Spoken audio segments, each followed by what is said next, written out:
आज हम इस वीडियो में बात करेंगे हिस्टेरेक्टोमी के बारे में। हिस्टेरेक्टोमी वो ऑपरेशन है जिसमें आपका जो यूट्रस है ना, रिप्रोडक्टिव ऑर्गन जो फीमेल में होता है यूट्रस, जिसमें कि बेबी बनता है, जो कि फीटस में डेवलप होता है, उस ऑर्गन को रिमूव किया जाता है। इसके अब क्यों किया जाता है आगे जानते हैं, आगे की आने वाले वीडियो।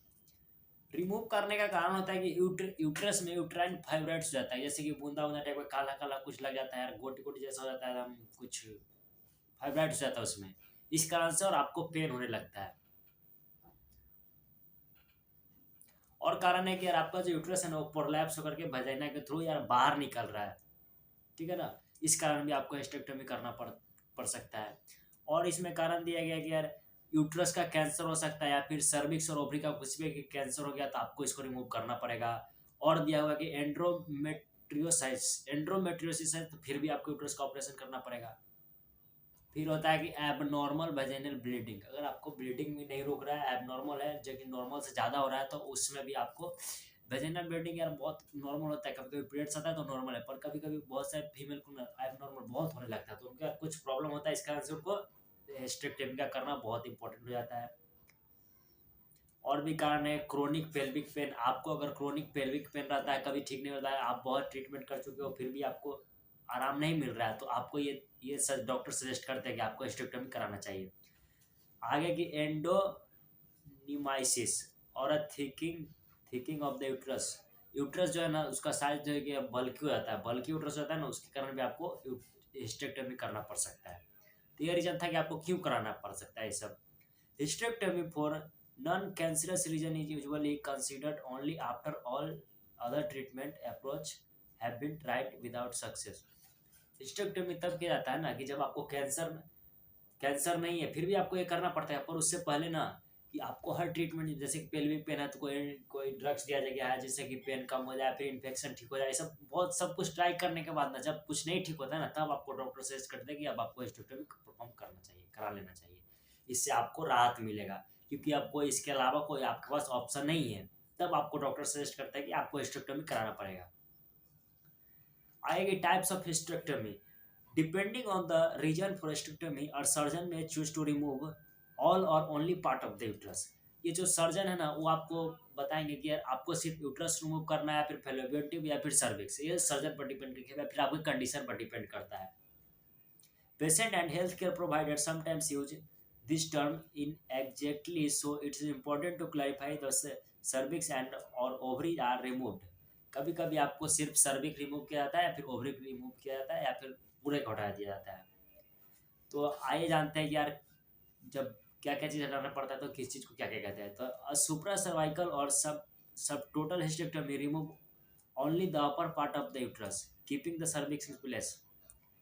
तो इसमें आपको सिर्फ अपर पार्ट जो है ना यूट्रस का, उसको रिमूव किया जाता है और सर्विक्स को अपने प्लेस पर छोड़ दिया जाता है। ठीक है ना।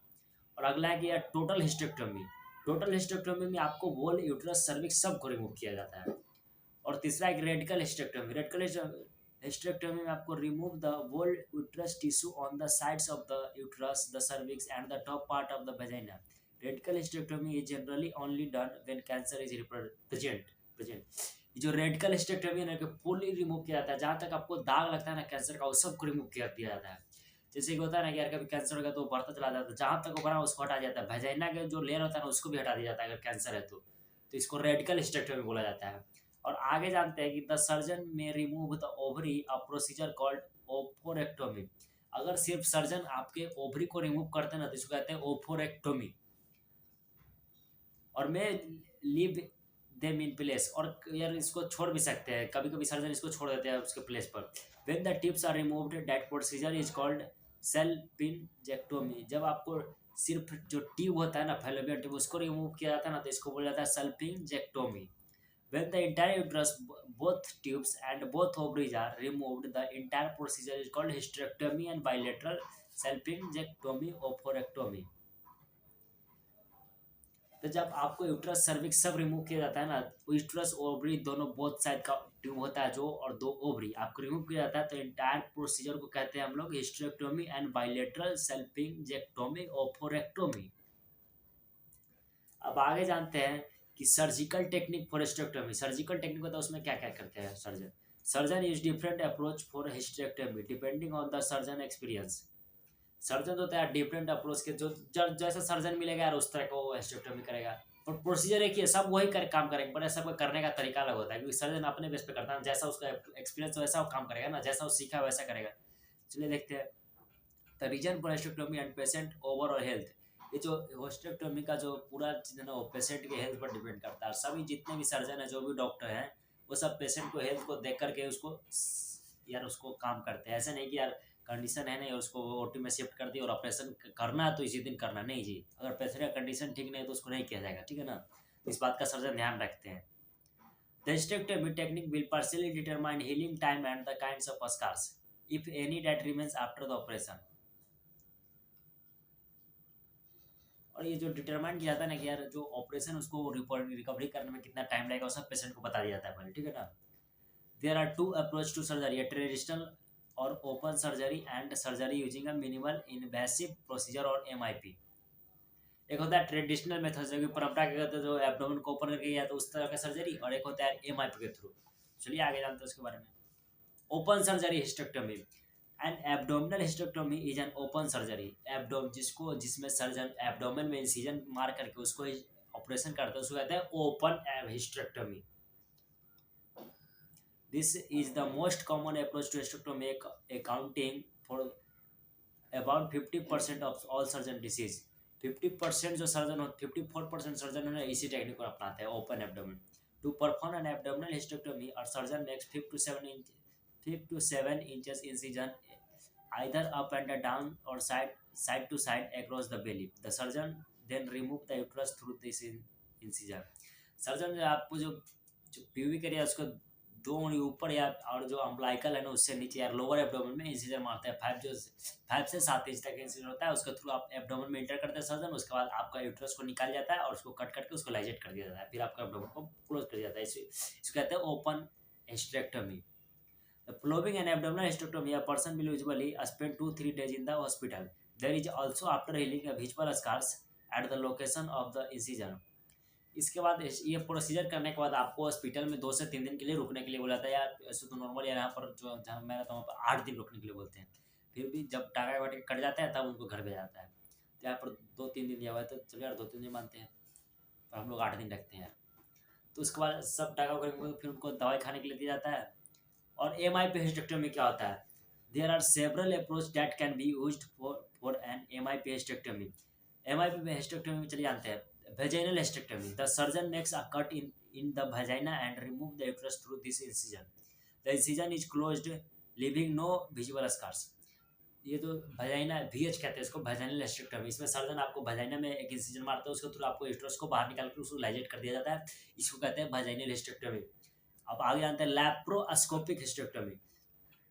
This surgery is done using a laparoscope, which is a tube with a lighted camera and surgical tools inserted through several small cuts made in the belly, or in the cases of a single site laparoscopic procedure, one a small cut made in the belly button. The surgeon performs the hysterectomy from outside the body, viewing the operation on video screen. Laparoscopy में क्या होता है ना कि आपको surgeon है ना जो 2-3 कट लगाते हैं आपके अंदर, और इसमें एक में जो जो इंस्ट्रूमेंट होता है उसको डालते हैं, और एक में कैमरा जिसमें स्क्रीन में दिखाया था उसको कैमरा को डाला जाता है, और एक में यार कुछ और भी कुछ इंस्ट्रूमेंट जाता है। 2 या 3 जैसे ही कट लगाते हैं, उसमें कट नहीं लगाता, उसमें सिर्फ होल किया जाता है। और उसको सर्जन जो है ना एक स्क्रीन पर देख करके, और स्क्रीन पर वो देखते हैं और वहाँ पर उससे काम करते हैं। स्क्रीन पर देख करके वो अंदर एब्डोमेन जाता है, स्क्रीन पर उनको सब दिखाई देता है कैमरा के थ्रू, और उसी को वहाँ से कैमरा को देख करके वो काम करते हैं, और फिर वो सर्जन जो है उसको रिमूव करके उसको निकाल लिया जाता है, ठीक है ना। इसको कहते हैं लैप्रोस्कोपी। अब आगे जानते हैं laparoscopic assisted vaginal hysterectomy. The surgeon use laparoscopic tool in the belly to assist in the removal of the uterus through an incision in the vagina. इसमें आपको सर्जन जो है आपको एब्डोमेन में जो जो होल करते हैं, जो छेद करते हैं 2-3, उसमें से आपको कट करके और वेजाइना के थ्रू आपको जो यूट्रस से जो प्रोडक्ट कट के निकलेगा बचा उसको वेजाइना के थ्रू बाहर निकाला जाता है। इसको कहते हैं लैप्रोस्कोपिक असिस्टेड वेजाइनल हिस्टेक्टोमी। और आगे जानते हैं robot assisted laparoscopic hysterectomy.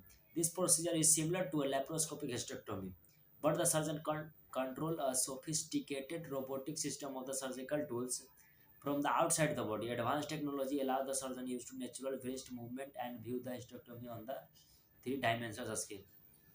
Robotic में क्या होता है ना कि सर्जन आपके पास सर्जन कहीं पर बैठे रहते हैं, वहाँ पर वो जो सब कुछ यार ऑटोमेटिक होता है, वहाँ पर सिर्फ वो काम कर, जैसे कि लैपटॉप पर काम करते हैं वैसे वो बटन टिपते हैं, वहाँ पर उनका काम हो जाता है। उसको कहते हैं रोबोटिक असिस्टेड लैप्रोस्कोपिक हिस्टेक्टोमी।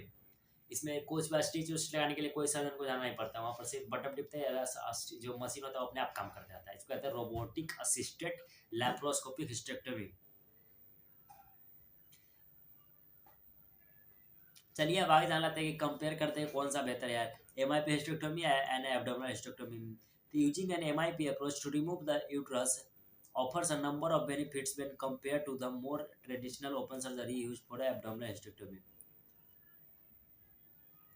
जो होता है ना एम आई पी जो सर्जरी होता है ना, उसमें यार बहुत आपको बेनिफिट्स मिलता है, अक्सर मिलेगा यार, क्योंकि यार जो जो एम आई पी होता है ना, उसमें आपको ज़्यादा घाव जो वॉन्ड होता है उसको ज़्यादा कुछ करना नहीं पड़ता, वो अपने आप थोड़ा बहुत एंटीबायोटिक लो को ठीक हो जाएगा। पर जो ओपन एब्डोमेन होता है वहाँ पर यार बहुत थोड़ा सा दिक्कत आता है इन्फेक्शन पकड़ने का, तो यार एडवांटेज तो है। In general an M I P allows for faster recovery. M I P जो आपको फास्टर रिकवरी देता है यार, 2 होल है, उसको रिकवरी में कितना देगा, थोड़ा दिन में रिकवरी करेगा, सिंपल सी बात है। तो एम आई पी आपको जल्दी रिकवरी करने में मौका देता है। और जो ओपन एब्डोमेन है उसमें आपको यार थोड़ा सा टाइम लग सकता है, शॉर्टर, और हॉस्पिटल में आपको ज़्यादा दिन रहना नहीं पड़ता इसके लिए, और उसका स्कार भी नहीं रहता है जो कि M I P surgery. And lower chance of infection than the in abdominal hysterectomy. Abdominal hysterectomy में मैंने बता दिया कि इन्फेक्शन होने का चांस रहता है, पर ये इसमें उतना नहीं रहता है, ठीक है ना। With an MIP, people are generally able to resume their normal activity within an average 3 to 4 weeks, compared to 6 to 4 weeks for an abdominal hysterectomy। जो कि आप जनरल वर्क करते हो ना घर पे, उसमें आप जो एम आई पी सर्जरी के थ्रू अगर ऑपरेशन हुआ है तो आप जल्दी से कर सकते हो उसके थ्रू, जैसे कि जिनका जो हिस्टेक्टोमी हुआ है एब्डोमेन ओपन करके, ठीक है ना। तो इसमें भी एक एडवांटेज मिलता है।